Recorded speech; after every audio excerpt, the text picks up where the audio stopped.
अपने ससुराल एसके राज recording studio Samra प्रस्तुति। घर में छौने बता तोहर मरद छौगे दर्द बदलौन अपन विचार गे। तोहर मरद छौगे दर्द बदलौन अपन विचार गे।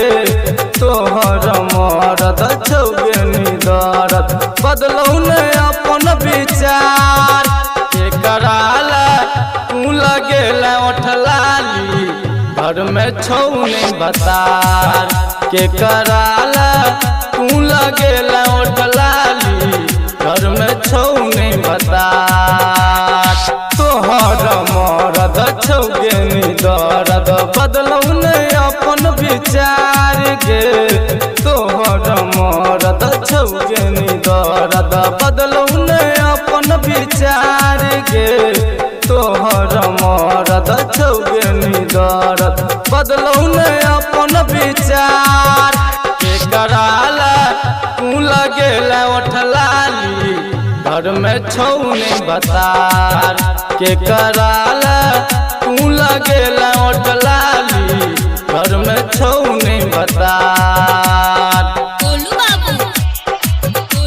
कराला तू लगेला ओठलाली। घर में छौने बतार घर में छौने बतार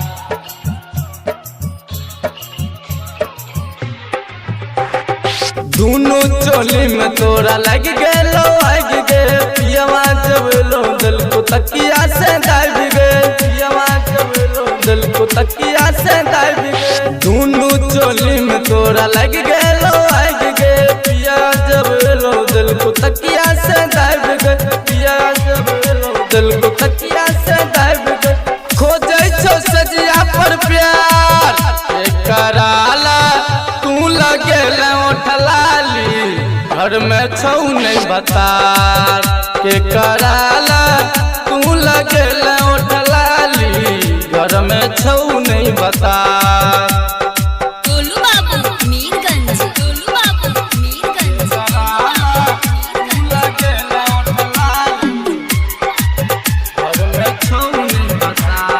राइटर दीवाना पिया एलो जब घरे। तोहर जवानी के लगलो उचारे। तोहर जवानी के लगलो उचारे। राइटर दीवाना पिया एलो जब घरे। तोहर जवानी के लगलो उचारे। लगलो उचारे मुकेशबो से कलल के प्यार के कराला तू लगेला ओठलाली। घर में छौने बतार के कराला तू लगेला ओठलाली।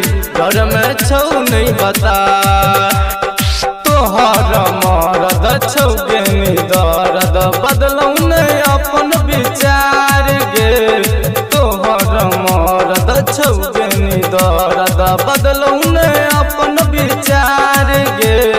तोहर मरद छौगे दर्द बदलौन अपन विचार के कराला तू लगेला ओठलाली।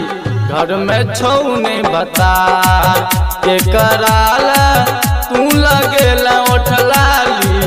घर में छौने बतार।